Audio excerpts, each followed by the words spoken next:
ಶ್ರೀಗುರುಭ್ಯೋ ನಮಃ. ಹರಿ ಓಂ. ಶುಕ್ಲಾಂಬರಧರಂ ವಿಷ್ಣುಂ ಶಶಿವರ್ಣಂ ಚತುರ್ಭುಜಂ ಪ್ರಸನ್ನವದನಂ ಧ್ಯಾಯೇತ್ ಸರ್ವವಿಘ್ನೋಪಶಾಂತಯೇ.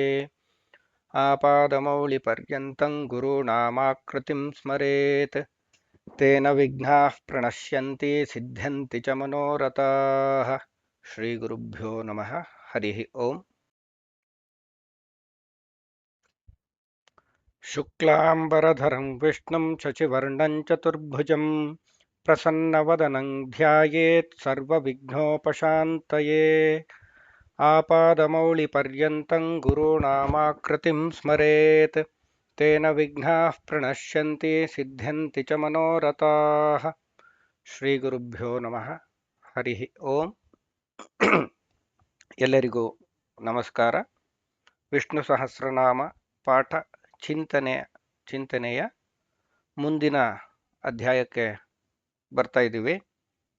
ಹಿಂದಿನ ವಿಡಿಯೋದಲ್ಲಿ ಅಂತಸ್ಥಂ ಯಸ್ಯ ವಿಶ್ವಂ ಸುರನರ ಖಗಗೋ ಭೋಗಿ ಗಂಧರ್ವ ದೈತ್ಯೈಃ ಚಿತ್ರಂ ರಂ ರಮ್ಯತೆ ತನ್ ತ್ರಿಭುವನ ವಪುಷಂ ವಿಷ್ಣುಮೀಶಂ ನಮಾಮಿ ಅನ್ನೋ ಶ್ಲೋಕದಲ್ಲಿ ಭಗವಂತನ ವೈಭವವನ್ನು, ವಿಶ್ವರೂಪದ ವೈಭವವನ್ನು ನೋಡಿದ್ವಿ, ಅದನ್ನು ಧ್ಯಾನ ಮಾಡಿದ್ವಿ.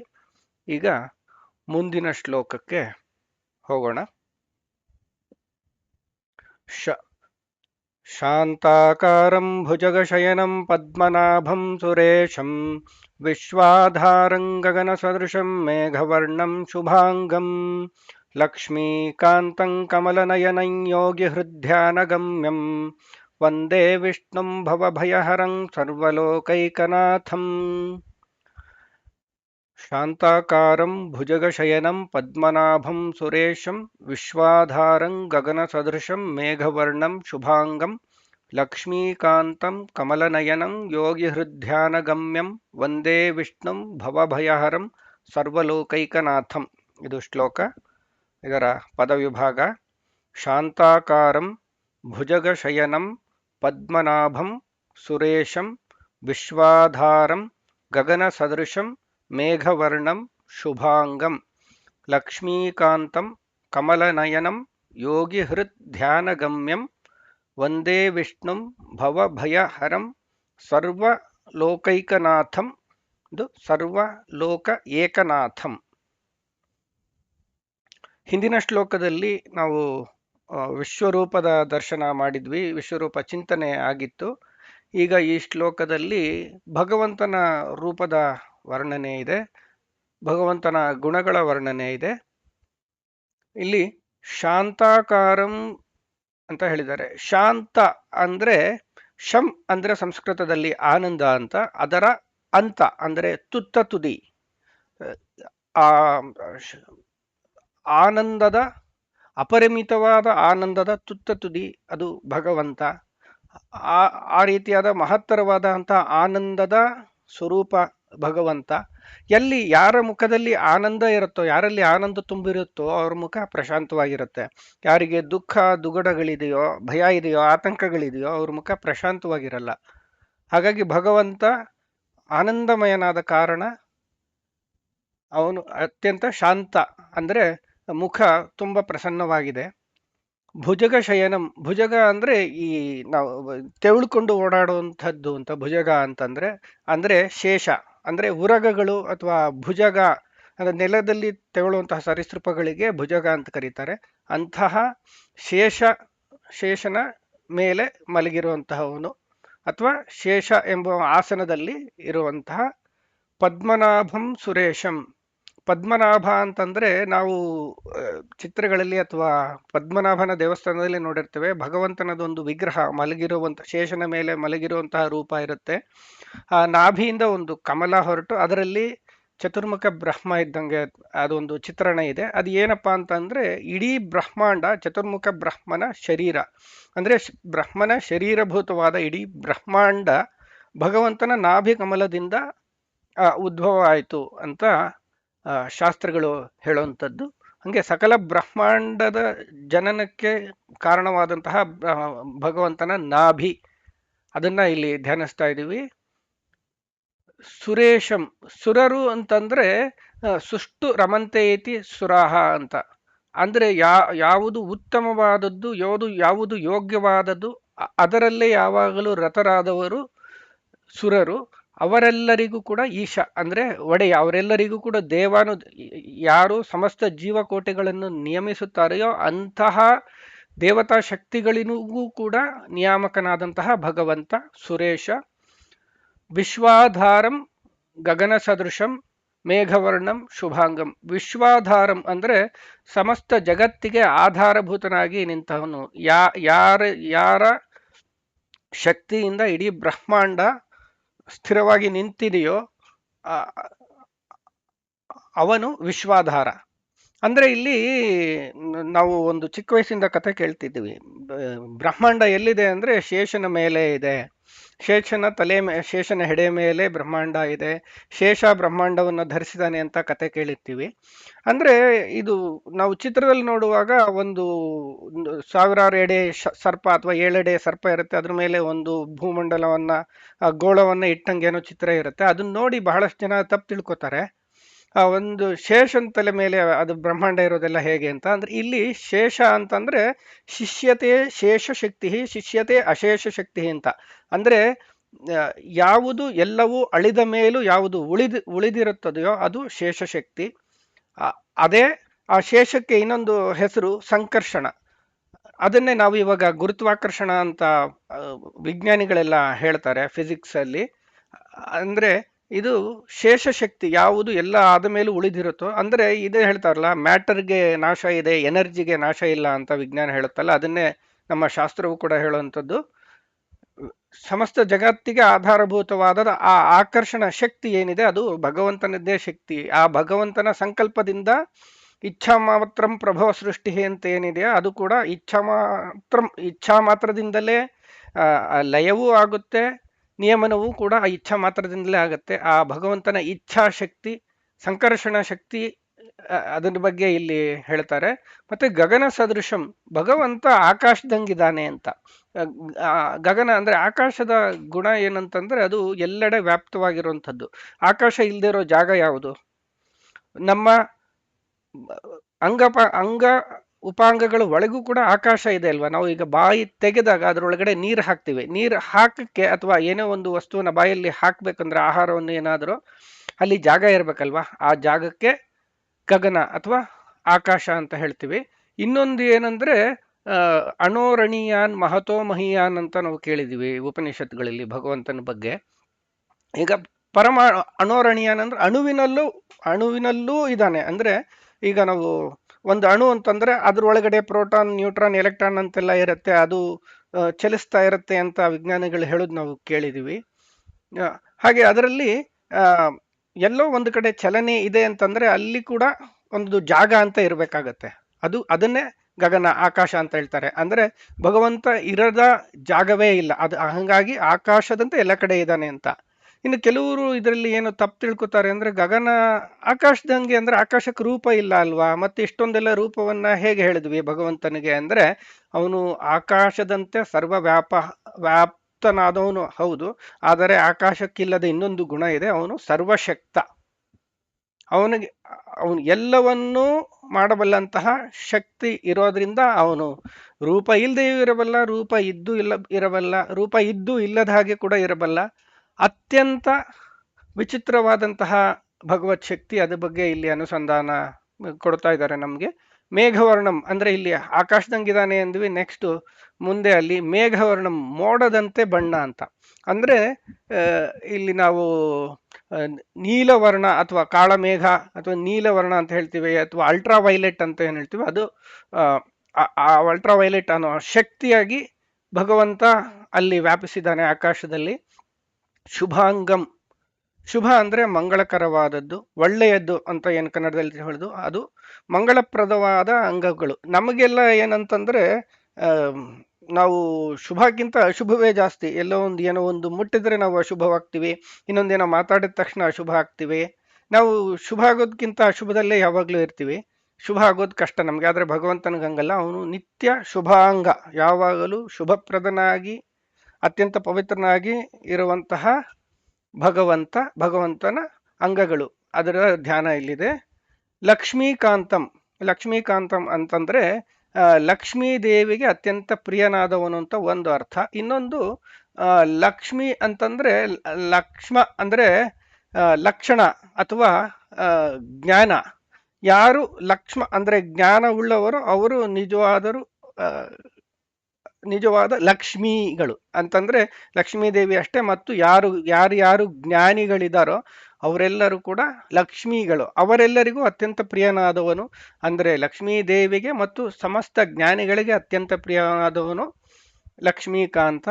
ಮತ್ತೆ ಕಮಲ ನಯನ ಅಂತ ಹೇಳಿದ್ದಾರೆ. ಕಮಲ ಅಂತಂದ್ರೆ ಇದು ನಾವು ತಾವರೆ ಅಂತ ಹೇಳ್ತೀವ, ತಾವರೆಯ ದಳದಂತೆ ವಿಶಾಲವಾದ ಕಣ್ಣು. ಈಗ ನಾವು ಕಣ್ಣು ತುಂಬಾ ಚಿಕ್ಕದಾಗಿದ್ರೆ ಚೀನಿ ಕಣ್ಣು ಅಂತೆಲ್ಲ ಹೇಳ್ತಾರಲ್ಲ, ಅದು ಮುಖಕ್ಕೆ ಲಕ್ಷಣವಾಗಿರಲ್ಲ. ಭಗವಂತನ ಕಣ್ಣು ಅಂದ್ರೆ ವಿಶಾಲವಾಗಿ ಅಗಲವಾದ ಕಣ್ಣು. ಅದನ್ನ ನಾವು ಚಿಂತನೆ ಮಾಡಬೇಕು. ಯಾಕೆಂದ್ರೆ ಭಗವಂತನಿಂದ ನಮ್ಗೇನ್ ಬೇಕೋ ಆ ರೀತಿಯಲ್ಲಿ ಭಗವಂತನನ್ನ ಚಿಂತನೆ ಮಾಡೋದು ಅದು ಸಂಪ್ರದಾಯ. ಅಂದ್ರೆ ಇದು ವಿಶಾಲವಾಗಿ ಕಣ್ಣು ಯಾವಾಗ ಇರುತ್ತೆ ಅಂದ್ರೆ ನಾವು ಯಾರ ಮೇಲೆ ಅತ್ಯಂತ ಪ್ರೀತಿ ಇದೆಯೋ ಅವರನ್ನು ನೋಡುವಾಗ, ಅಥವಾ ನಮ್ಗೆ ತುಂಬಾ ಇಷ್ಟವಾದಂತ ಅತ್ಯಂತ ಪ್ರೀತಿ ಪಾತ್ರವಾದ ವಸ್ತುವನ್ನು ನೋಡುವಾಗ ಕಣ್ಣು ಅಗಲಿಸ್ಕೊಂಡು ನೋಡ್ತೀವಿ. ಅಂದ್ರೆ ಅಷ್ಟನ್ನು ಹೀರ್ಕೊಳ್ಬೇಕು ಅಂತ. ಆ ರೀತಿಯಲ್ಲಿ ಭಗವಂತ ಕಣ್ಣು ತೆರೆದು ವಿಶಾಲವಾಗಿ ನಮ್ಮ ಕಡೆಗೆ ನೋಡ್ಲಿ, ಅವನ ಕೃಪಾದೃಷ್ಟಿ ನಮ್ಮ ಕಡೆಗೆ ಬೀಳ್ಲಿ ಅಂತ ಹೇಳಿ ಅದನ್ನ ವಿಶಾಲವಾದ ಕಣ್ಣು ಅಂತ ಹೇಳಿದ್ದಾರೆ. ಮತ್ತೆ ನಾವು ಪ್ರತಿದಿನ ಸಂಧ್ಯಾವಂದನೆ ಮಾಡುವಾಗ ಅಥವಾ ದೇವತಾ ಪೂಜೆ ಶುರು ಮಾಡುವಾಗ ಒಂದು ಶ್ಲೋಕ ಹೇಳ್ತೀವಿ. ಅಪವಿತ್ರ ಪವಿತ್ರೋ ವಾ ಸರ್ವಾವಸ್ಥಾಂಗತೋಪಿ ವಾ ಯಸ್ಮರೇತ್ ಪುಂಡರೀಕಾಕ್ಷಂ ಸಬಾಹ್ಯಾಭ್ಯಂತರ ಶುಚಿ ಅಂತ. ಅಂದ್ರೆ ಆ ಕಮಲದಂತೆ ವಿಶಾಲವಾದ ಕೆಂಪು ನಸೆಯಾದ ಕಣ್ಣುಗಳುಳ್ಳಂತಹ ಭಗವಂತನ ದೃಷ್ಟಿ ನಮ್ಮ ಮೇಲೆ ಬಿದ್ದು ನಾವು ಪವಿತ್ರರಾಗೋಣ ಅಂತ. ಅದೇ ಕೂಡ ಇಲ್ಲಿಯೂ ನಾವು ಭಗವಂತನ ಸ್ತೋತ್ರ ಮಾಡುವುದಕ್ಕೆ ಮುಂಚೆ ಭಗವಂತನ ಆ ವಿಶಾಲವಾದ ಕಣ್ಣುಗಳಿಂದ ದೃಷ್ಟಿ ನಮ್ಮ ಮೇಲೆ ಬಿದ್ದು ನಾವು ಪವಿತ್ರರಾಗೋಣ ಅಂತ ಇಲ್ಲಿ ಅನುಸಂಧಾನ. ಯೋಗಿ ಹೃತ್ ಧ್ಯಾನ ಗಮ್ಯಂ. ಭಗವಂತನನ್ನ ತಲುಪೋದು ಹೇಗೆ, ಅವನನ್ನು ಕಾಣೋದು ಹೇಗೆ? ಯಾಕೆಂದ್ರೆ ಅವನು ಜ್ಞಾನಾನಂದಮಯವಾದ ರೂಪ ಅಂತ ನಾವು ಎಲ್ಲ ಕಡೆ ಕೇಳಿದೀವಿ. ನಮ್ಮ ಹಂಗೆ ಪಂಚಭೂತಗಳಿಂದ ಉಂಟಾದ ದೇಹ ಅವನಿಗಿಲ್ಲ. ಅಂದಮೇಲೆ ಈ ಪಂಚಭೂತಗಳ ಮಿತಿಯಲ್ಲಿರುವಂತಹ ಕಣ್ಣಿಗೆ ಕಾಣೋದು ಹೇಗೆ ಅಂತಂದ್ರೆ ಯೋಗಿ ಹೃತ್ ಧ್ಯಾನ ಗಮ್ಯಂ ಅಂತ ಇಲ್ಲಿ ಹೇಳ್ತಾರೆ. ಅಂದ್ರೆ ನಮ್ಮ ಹೃದಯದಲ್ಲಿ ನಮ್ಮ ಒಳಗಡೆ ಹೊರಗಿನ ಕಣ್ಣು ಮುಚ್ಚಿ ಒಳಗಿನ ಕಣ್ಣುಗಳನ್ನು ತೆಗೆದು ಕಾಣಬೇಕಾದಂತಹ ರೂಪ. ಅದಕ್ಕಾಗಿ ಯಾರು ಯೋಗಿಗಳು ಅಂದ್ರೆ ಯಾರು ತಮ್ಮ ಎಲ್ಲ ಇಂದ್ರಿಯಗಳನ್ನ ನಿಗ್ರಹಿಸಿಕೊಂಡು ಅಂತರ್ಮುಖರಾಗಿ ಒಳಗಿನ ಕಣ್ಣುಗಳಿಂದ ನೋಡಬಲ್ಲರೋ ಅವರಿಗೆ ಮಾತ್ರ ಕಾಣುವಂತಹ ರೂಪ ಅಂತ ಹೇಳಿದ್ರು. ಅಂತಹ ಭಗವಂತ ಅವನ ಇನ್ನೊಂದು ಗುಣ ಏನಂದ್ರೆ ಭವಭಯಹರ. ಯಾರು ಒಳಗಿನ ಕಣ್ಣುಗಳಿಂದ ಭಗವಂತನ ನೋಡ್ತಾರೋ ಅವರಿಗೆ ಈ ಸಂಸಾರದ ಭಯ ಇರೋದಿಲ್ಲ, ಅದು ಪರಿಹಾರ ಆಗುತ್ತೆ. ಯಾಕೆ ಈ ಭಯ ಪರಿಹಾರ ಮಾಡೋ ಶಕ್ತಿ ಹೇಗೆ ಅಂತಂದ್ರೆ ಸರ್ವಲೋಕೈಕನಾಥಂ, ಸರ್ವಲೋಕ ಏಕನಾಥಂ, ಅವನೊಬ್ಬನೇ ಈ ಸಂಸಾರ ಬಂಧನದಿಂದ ನಮ್ಮನ್ನ ಬಿಡುಗಡೆ ಮಾಡಬಲ್ಲವನು. ಹಾಗಾಗಿ ಅವನನ್ನು ನಾವು ನಮಸ್ಕರಿಸಿ ಧ್ಯಾನ ಮಾಡಿ ಸ್ತೋತ್ರ ಮಾಡಿದರೆ ಈ ಭವಭಯದಿಂದ ನಮಗೆ ಬಿಡುಗಡೆ ಸಿಗುತ್ತೆ ಅನ್ನೋದು ಈ ಶ್ಲೋಕದ ವಿವರ. ಮುಂದಿನ ಶ್ಲೋಕಕ್ಕೆ ಹೋಗೋಣ. ಮೇಘಶ್ಯಾಮಂ ಪೀತಕೌಶೇಯವಾಸಂ ಶ್ರೀವತ್ಸಾಂಕಂ ಕೌಸ್ತುಭೋದ್ಭಾಸಿತಾಂಗಂ ಪುಣ್ಯೋಪೇತಂ ಪುಂಡರೀಕಾಯತಾಕ್ಷಂ ವಿಷ್ಣುಂ ವಂದೇ ಸರ್ವಲೋಕೈಕನಾಥಂ. ಮೇಘಶ್ಯಾಮಂ ಪೀತಕೌಶೇಯವಾಸಂ ಶ್ರೀವತ್ಸಾಂಕಂ ಕೌಸ್ತುಭೋದ್ಭಾಸಿತಾಂಗಂ ಪುಣ್ಯೋಪೇತಂ ಪುಂಡರೀಕಾಯತಾಕ್ಷಂ ವಿಷ್ಣುಂ ವಂದೇ ಸರ್ವಲೋಕೈಕನಾಥಂ. ಪದವಿಭಾಗ.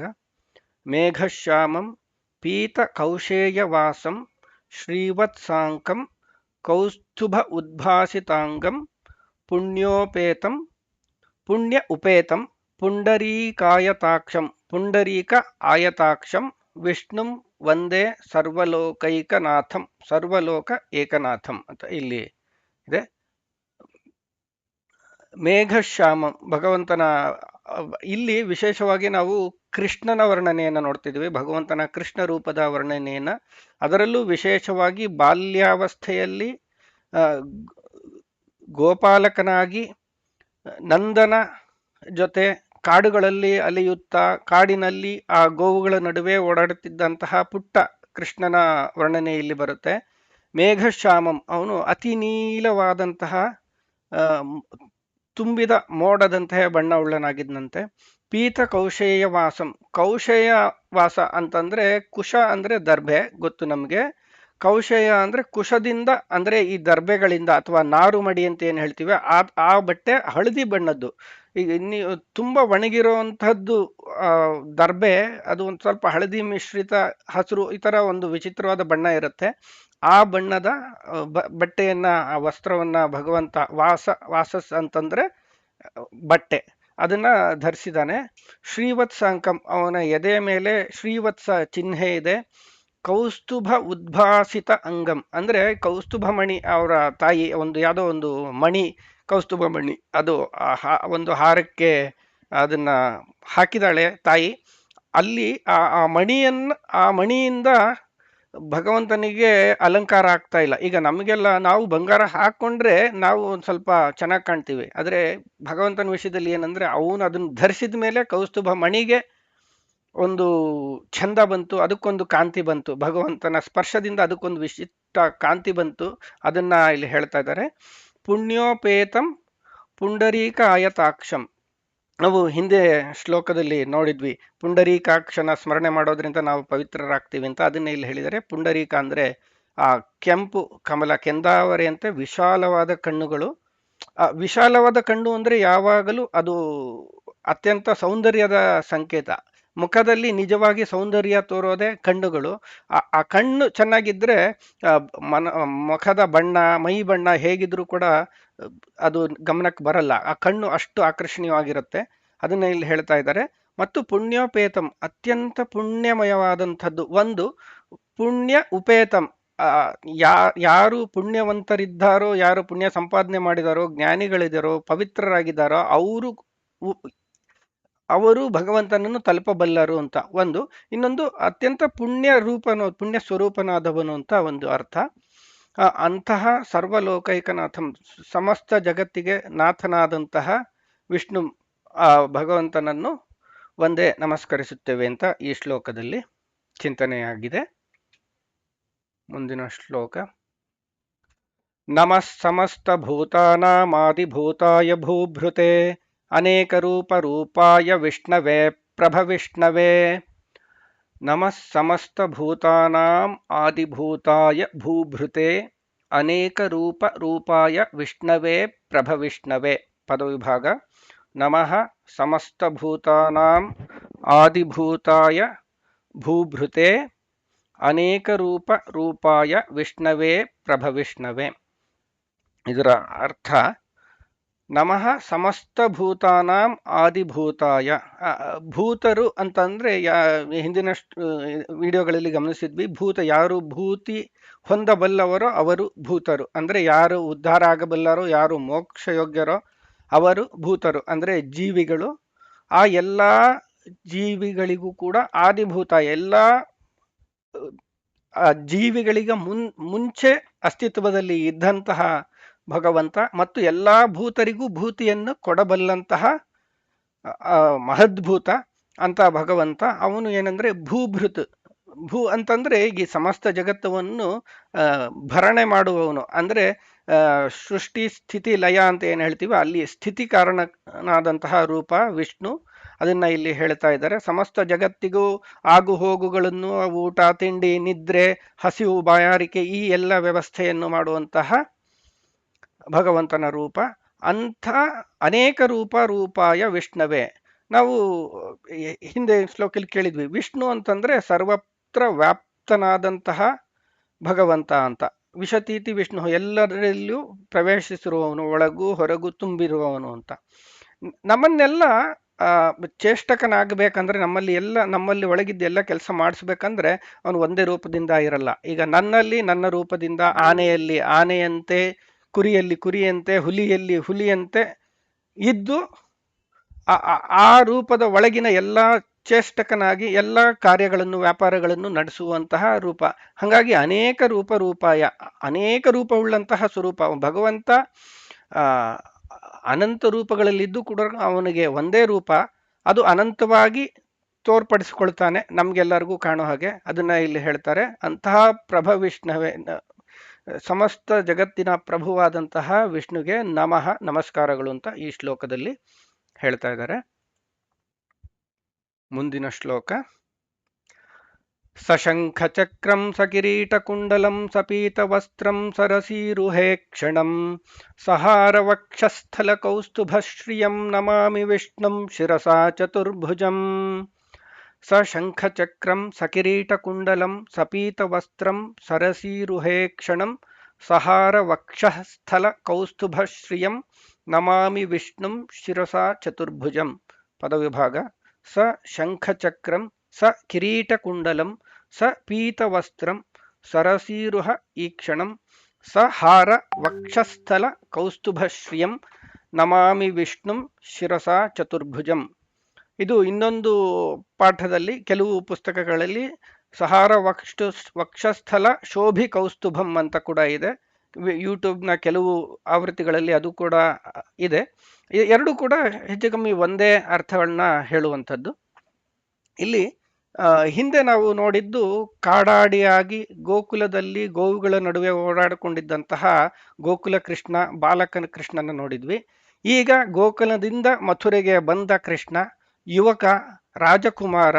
ಈಗ ಅವನಿಗೊಂದು ಚಕ್ರ ಶಂಖಗಳು ಬಂದಿದೆ, ಆಯುಧಗಳು ಬಂದಿದೆ, ಕಿರೀಟ ಕುಂಡಲಗಳು ಬಂದಿದೆ, ಪೀತವಸ್ತ್ರ ಅಂದರೆ ರೇಷ್ಮೆ ವಸ್ತ್ರಗಳು ಬಂದಿದೆ.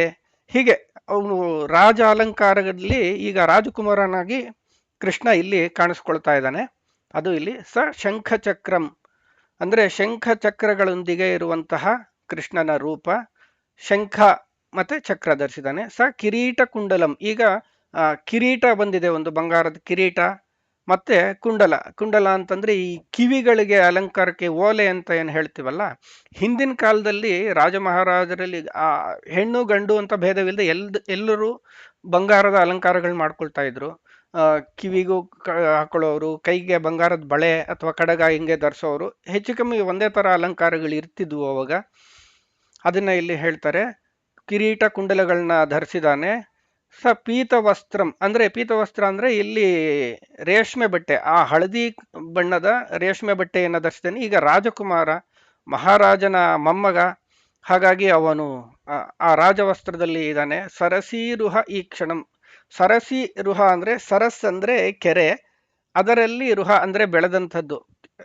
ಕೆರೆಯಲ್ಲಿ ಬೆಳೆದಂಥದ್ದು ಯಾವುದು? ಕೆರೆಯಲ್ಲಿ ಎಷ್ಟೊಂದು ಹುಳು ಹುಪ್ಪಟೆಗಳು, ಕಪ್ಪೆಗಳು, ಹಲ್ಲಿಗಳು ಏನೇನೋ ಬೆಳೆಯತ್ವೆ, ಯಾವುದೋ ಗಿಡಗಂಟೆಗಳು ಎಲ್ಲ ಬೆಳೆಯತ್ತೆ. ಆದ್ರೆ ಇಲ್ಲಿ ಸರಸೀರುಹ ಅಂತ ಕಮಲಕ್ಕೆ ಹೇಳೋದು ಹೆಸರು. ಯಾಕೆ ಅಂದ್ರೆ ನಾವು ಯಾವಾಗಲೇ ಆಗಲಿ ಒಂದು ಸಮೂಹಕ್ಕೆ ಒಂದೇ ಹೆಸರಿದೆ, ಸಮೂಹದಲ್ಲಿರುವುದಕ್ಕೆಲ್ಲ ಒಂದೇ ಹೆಸರಿದೆ ಅಂದ್ರೆ ಆ ಸಮೂಹದಲ್ಲಿ ಯಾವುದು ಅತ್ಯಂತ ವಿಶಿಷ್ಟವಾದದ್ದು, ಎದ್ದು ಕಾಣುವಂಥದ್ದು, ಅದಕ್ಕೆ ಆ ಹೆಸರು ಅಂಟ್ಕೊಳ್ಳುತ್ತೆ. ಉದಾಹರಣೆಗೆ ನಾವು ಯಾವುದೋ ಮಠದಲ್ಲೋ ದೇವಸ್ಥಾನದಲ್ಲೋ ಇರ್ತೀವಿ, ಎಷ್ಟೊಂದು ಜನ ಆಚಾರ್ಯರು ಅನ್ಸ್ಕೊಂಡವ್ರು ಅಲ್ಲಿ ಇರ್ತಾರೆ. ಆದ್ರೆ ಅಲ್ಲಿದ್ದವರೆಲ್ಲ ಎದ್ದು ನಿಂತ್ಕೊಂಡು ಆಚಾರ್ ಬಂದ್ರು ಅಂತ ಹೇಳ್ತಾರೆ. ಅಂದ್ರೆ ಅಲ್ಲಿದ್ದ ಆಚಾರ್ಯರಿಗೆಲ್ಲರಿಗೂ ಕೂಡ ಇನ್ಯಾರೋ ಒಬ್ಬರು ಅವರಿಗಿಂತ ಮೇಲಿನವರು, ಅವರಿಗಿಂತ ಹೆಚ್ಚು ಜ್ಞಾನಿಗಳು, ದೊಡ್ಡವರು, ಗೌರವ ಯೋಗ್ಯರು ಬಂದ್ರು ಅಂತ ಅವರಿಗಷ್ಟೇ ಆಚಾರ ಅಂತ. ಅಲ್ಲಿ 100 ಜನ ಆಚಾರ ಇದ್ರು ಕೂಡ ಅಲ್ಲಿ ಹಿರಿಯರು ಯಾರು ಬಂದ್ರು ಅವ್ರಿಗೆ ಆಚಾರ ಅಂತಾರೆ. ಅದೇ ತರ ಇಲ್ಲಿ ಆ ಕೆರೆಯಲ್ಲಿ ಏನೇನೇ ಬೆಳೆದಿದ್ರು ಕೂಡ ವಿಶಿಷ್ಟವಾಗಿ ಬೆಳೆದಿದ್ದು ಕಮಲ.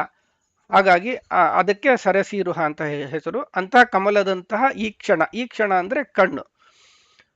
ಇದಂದ್ರೆ ಯಾವುದರಿಂದ ನಾವು ನೋಡುತ್ತೇವೆ ಅದಕ್ಕೆ ಕಣ್ಣು ಅಂತ ಹೆಸರು, ಈ ಕ್ಷಣ ಅಂತ ಹೆಸರು. ಅಂತಹ ಕಮಲಂತಹ ಕಣ್ಣುಗಳು. ಮತ್ತೆ ಸಹಾರ ವಕ್ಷಸ್ಥಲ ಕೌಸ್ತುಭ ಶ್ರಿಯಂ. ಇಲ್ಲಿ ಹಿಂದಿನ ಕೂಡ ಅಲ್ಲಿ ಹೇಳಿದಂತಹ ಇಲ್ಲೂ ಕೌಸ್ತುಭ ಶ್ರಿಯಂ ಸಹಾರ ವಕ್ಷಸ್ಥಲ, ಒಂದು ಹಾರವನ್ನ ಧರಿಸಿದಾನೆ ಭಗವಂತ. ಅಲ್ಲಿ ಕೌಸ್ತುಭ ಮಣಿ ಆ ಹಾರಕ್ಕೆ ಸಿಕ್ಕಿಸಿದ್ದಾರೆ.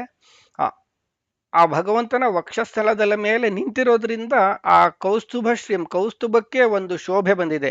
ಶ್ರೀ ಅಂತಂದ್ರೆ ಕಾಂತಿ ಅಂತ ಸಂಸ್ಕೃತದಲ್ಲಿ ಅರ್ಥ. ಶ್ರೀ ಅಂದ್ರೆ ಲಕ್ಷ್ಮಿ ಅಂತ ಅರ್ಥ, ಸಂಪತ್ತು ಅಂತ ಅರ್ಥ, ಮತ್ತೆ ಕಾಂತಿ ಅಂತ ಕೂಡ ಅರ್ಥ. ಕೌಸ್ತುಭಕ್ಕೂ ಆ ಕಾಂತಿಯನ್ನು ಕೊಡತಕ್ಕಂತಹ ಭಗವಂತನ ವಕ್ಷಸ್ಥಲವನ್ನ ನಾವಿಲ್ಲಿ ಧ್ಯಾನಿಸಬೇಕು. ಅಂತಹ ಕೃಷ್ಣನನ್ನು ಚತುರ್ಭುಜಂ, 4 ಭುಜಗಳುಳ್ಳವನಾಗಿ, ಅಂದರೆ ಹಿಂದಿನ ಶ್ಲೋಕ ಹೇಳಿದಂಗೆ ಧರ್ಮ ಅರ್ಥ ಕಾಮ ಮೋಕ್ಷ ಎಂಬ 4 ಪುರುಷಾರ್ಥಗಳನ್ನು ಕೊಡಬಲ್ಲಂತಹ ಆ ವಿಷ್ಣುವನ್ನು ಶಿರಸ, ತಲೆಬಾಗಿ ನಮಾಮಿ, ನಮಸ್ಕರಿಸುತ್ತೇನೆ ಅಂತ ಈ ಶ್ಲೋಕದ ಸಂಕಲ್ಪ. ಮುಂದಿನ ವಿಡಿಯೋಗಳಲ್ಲಿ ಮುಂದಿನ ಧ್ಯಾನ ಶ್ಲೋಕಗಳನ್ನು ಮತ್ತು ವಿಷ್ಣು ಸಹಸ್ರನಾಮವನ್ನು ನೋಡೋಣ. ಈಗ ಸದ್ಯಕ್ಕೆ ಶ್ರೀಕೃಷ್ಣಾರ್ಪಣಮಸ್ತು. ಎಲ್ಲರಿಗೂ ಅಭಿವಂದನೆಗಳು ಮತ್ತು ನಮಸ್ಕಾರ. ಜೈ ಶ್ರೀರಾಮ್.